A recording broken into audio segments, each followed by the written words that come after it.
Hey, what's going on, guys? Welcome to another awesome episode. Today, we're going to be talking about a company by the name of DROPBOX.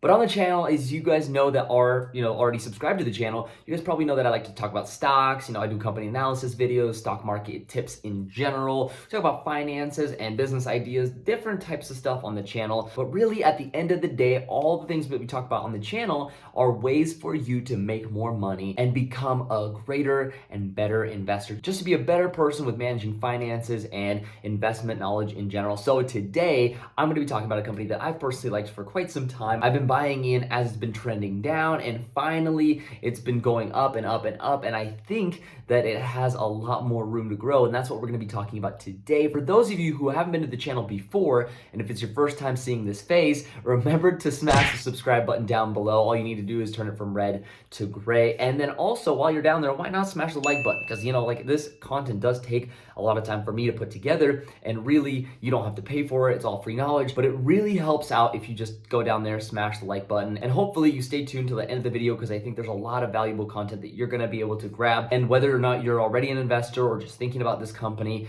this is going to bring you a lot of new insight, hopefully throughout this video. If you do enjoy this video and end up being like, wow, this is a lot of useful information, again, don't forget to subscribe, like, and really, at the end of the day, make sure you share this with a friend. That would mean the absolute world to me. Thank you all so much for doing those things. And without further ado, let's dive into this awesome company named DropBox. Let's go.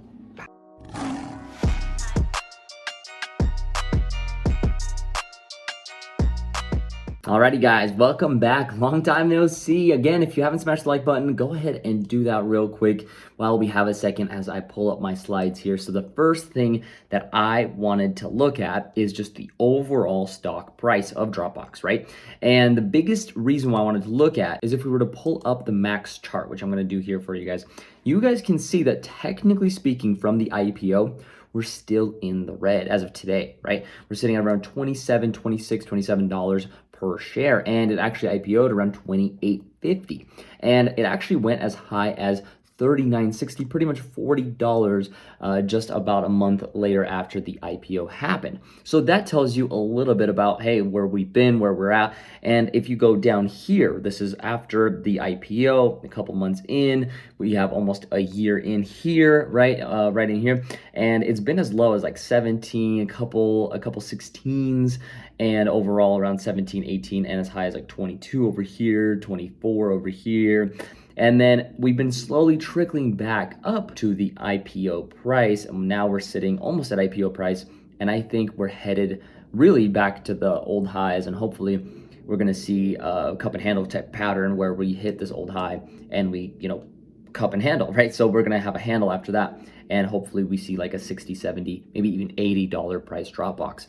But there are some catalysts that we need to talk about that would essentially put this stock to that price. Otherwise, it's not going to go there. It might just go to 36, maybe $40, and then it's just going to sit there. But what's more interesting to me is where it's going to go in the long term, because again, we're long-term investors on this channel, and the most important thing about being a long-term investor is knowing the catalysts that are going to take it there. So let's look at this article here. DropBox to snap up DocSend for 165 million. Shares gained 4%. So this actually happened March 10th, 2021. This is one of their first acquisitions to happen.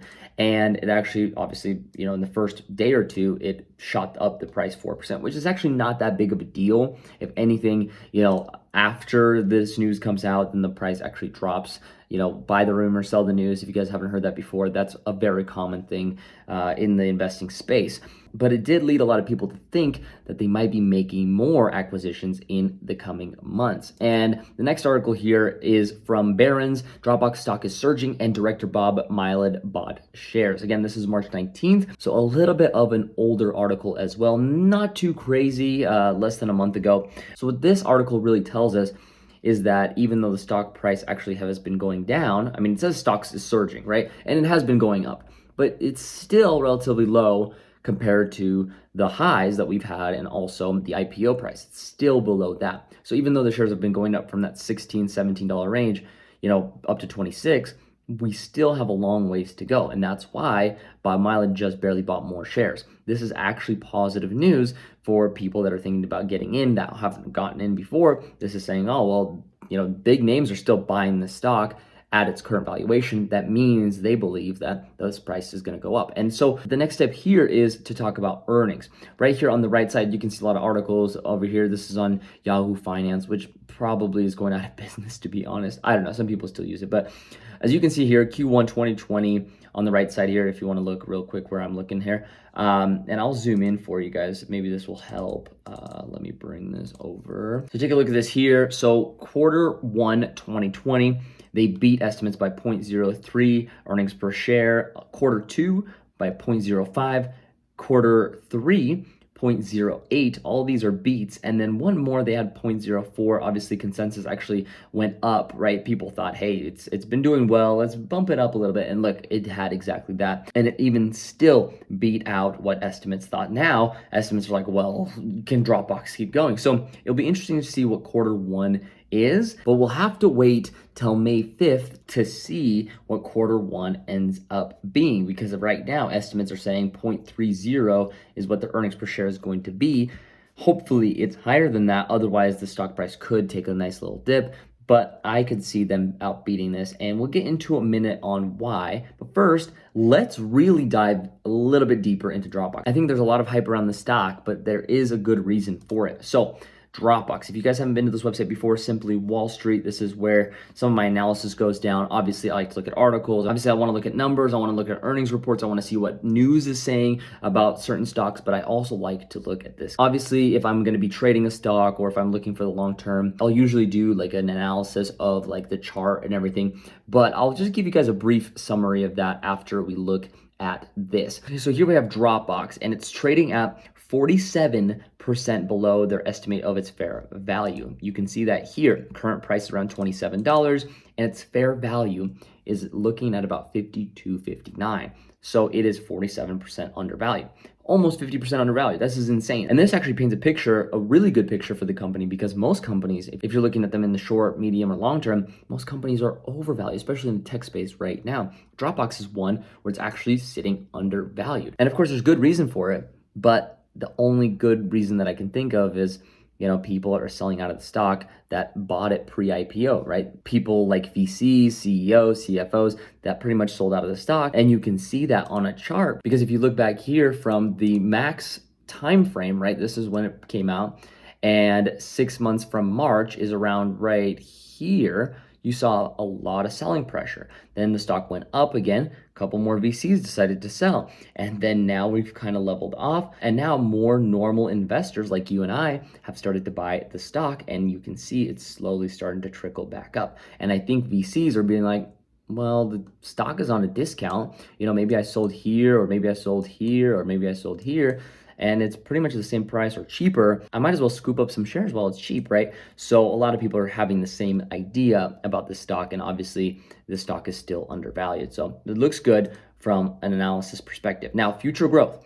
Future growth is looking to be 45% per year. They obviously had a little bit of a dip here, and that is because due to COVID, due to layoffs, I'm sure that, they couldn't work. People couldn't work in offices, but DropBox revenue has been going up. So the only thing is like their costs went up, right? Because most businesses' costs right now went out the roof because they still have to pay people. Now people are working from home. They still have these office buildings that, for corporate and stuff. So obviously revenue numbers are going to stay the same, but they're still going to have to pay more in debt. And so that's what you see here. Revenue is up. Revenue went up to 1.9 billion, but earnings went down a lot. They also had an acquisition, and they're looking to acquire more companies. So we'll see how that affects future growth. Hopefully earnings go up, but obviously the revenue is what matters most for a company that is in the growth process. So here we have their balance sheet, and this is what makes this company super, super attractive from an investment standpoint for me, because you guys know, if you follow my channel, you guys know that I like to look at balance sheets, and balance sheets to me look really good when they're all green.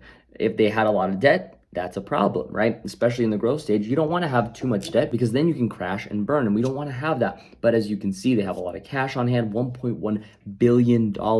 And like it says right here, whilst unprofitable, DropBox has sufficient cash runway for more than 3 years if it maintains its current positive free cash flow level. And they've also been growing their cash flow by 26.5% per year. This is really, really impressive. The ownership breakdown. So right here we have state or government, 90,000 shares, nothing crazy.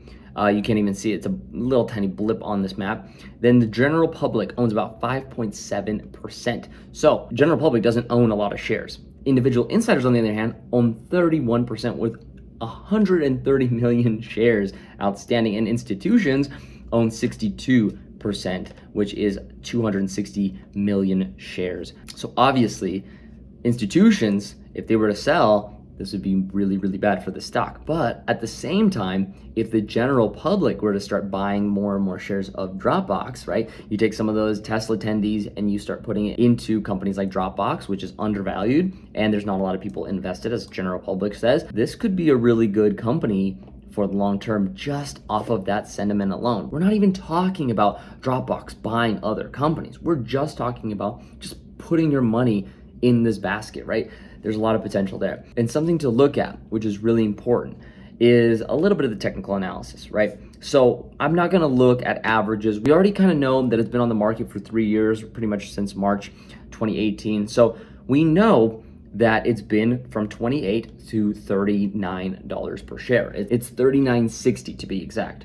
So we know that those are kind of the highs, right? And we've been as low as 17 bucks. So what is the downside potential? Well, the downside potential is it could go back to 17, it could go back to 15. Honestly, after it breaks 17, if it were to break 17, it would probably free fall until, the $10 range, right? And even possibly below that, which would be absolutely ridiculous, but I don't think it's headed there.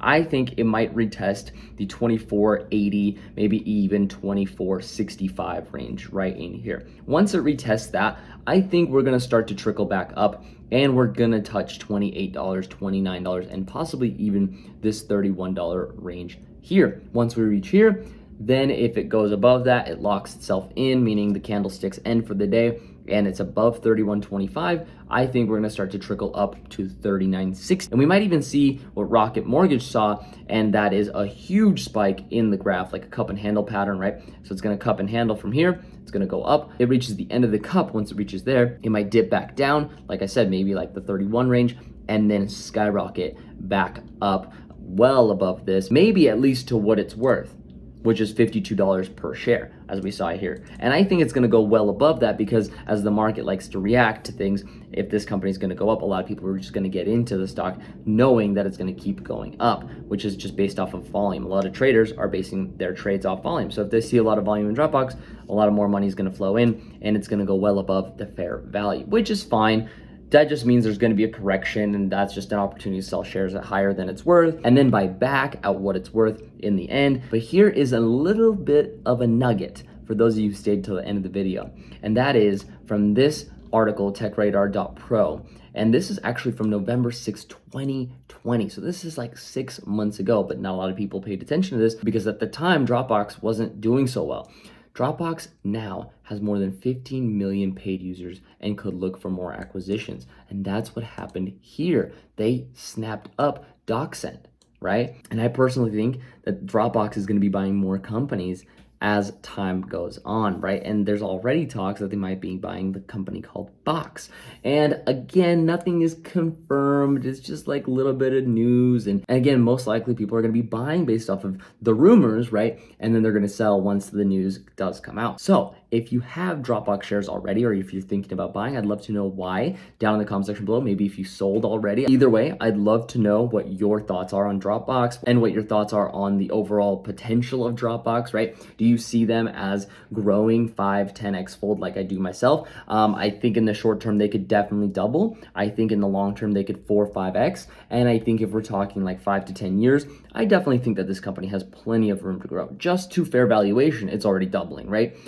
Usually on news of like a merger, it's going to quadruple 5x. And I personally think that in the future, if it were to have some kind of catalyst, like, a big partnership or maybe just insane user growth, anything like that would send the stock to 5 to 10xing in, again, about 5, maybe 3 years time. Again, remember, that good things take time to develop. So even though maybe you bought at the highs of 35, 36 bucks, that doesn't necessarily mean that you should just give up on a stock. And as Warren Buffett always says, there's two rules to investing. One is to never lose money, and two is to always look to rule number one. And in reality, the way to not lose money is to buy great companies on a discount, dollar cost average in, pick undervalued companies with massive growth potential, and to not sell when others tell you to sell. Because a lot of times people are going to tell you to sell and you're going to be down on the stock and you're like, should I listen to these people? Maybe I should put my money somewhere else. Anytime that I've personally done that, I've missed out on the big gains and had regret. So I wouldn't want you to do that. That's why I created this channel, is to give you guys my insight. So if you haven't subscribed already, go ahead and subscribe. It doesn't cost you anything. These videos are free, and I always try to pump them full of knowledge for you guys so you guys can become better investors. So if you like content like this, don't forget to smash the like button, share it with a friend, and subscribe one more time. I'll see you guys in the next one. Thank you all so much for watching. Peace out.